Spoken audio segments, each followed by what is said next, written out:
Hello folks, today we're asking a very timely question. Is the CGCU set in Canada or America? Something I've been asked many times before and just dodged the question. But with Canada potentially becoming the 51st state, or America becoming a province or territory, I think it deserves some thought. So as most of you know, I'm definitely Canadian, born and raised. Maybe you don't know this, but my mom was actually born in America. And my audience on social media, depending on the platform, is usually around 50% US and 10% Canadian. Now I'll tell you this much, the world of the CGCU is definitely taking place in North America, somewhere mostly Anglophone, but kind of by design I've never narrowed it down more than that, mostly for the broader appeal, or because it wasn't important. So just try to imagine a place that is kind of vaguely both Canadian and American.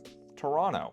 Sideburn. That's where the universe is taking place. Unspecified North America. However, I feel like I can go through the characters and tell you who's Canadian, who's American. And please don't come after me too hard for continuity. I know I might have made them say or do Canadian or American things, but if season 8 of Game of Thrones is allowed to exist, I'm allowed to have continuity errors. So let's take a look at my list of characters and tell you / decide who's Canadian and who's American. We'll go over the main characters here. First up, Caleb Can't Roast, Canadian. Sorry. Way too apologetic. Next, Can't Take a Hint, American, way too impolite. Next up, Sensei Senseless.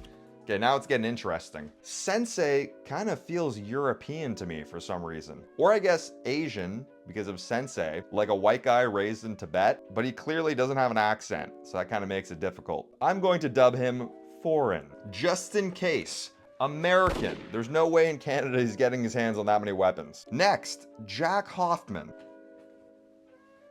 I'm gonna say Canadian, but he could be from Vermont. The flannel, the fishing, I'm leaning towards Canadian. He could have a dual citizenship. Emily Wokerson.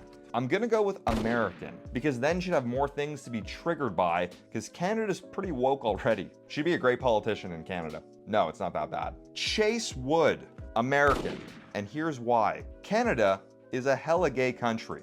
I know America's pretty gay too, but y'all are gay in clusters. You have flaming cities, but our country as a whole, I think, is more gay. And Montreal is pretty gay. I think you need to be at least bisexual to sign a lease. At least that's what I tell my roommates. Ayo. Therefore, Chase Wood being so scared to come out, for me, reflects that he's living in a less gay accepting nation. Richard Ryder. I thought about this a bit. I think Richard Ryder was born in America, but he's an expat who spends most of his time in Thailand and Amsterdam.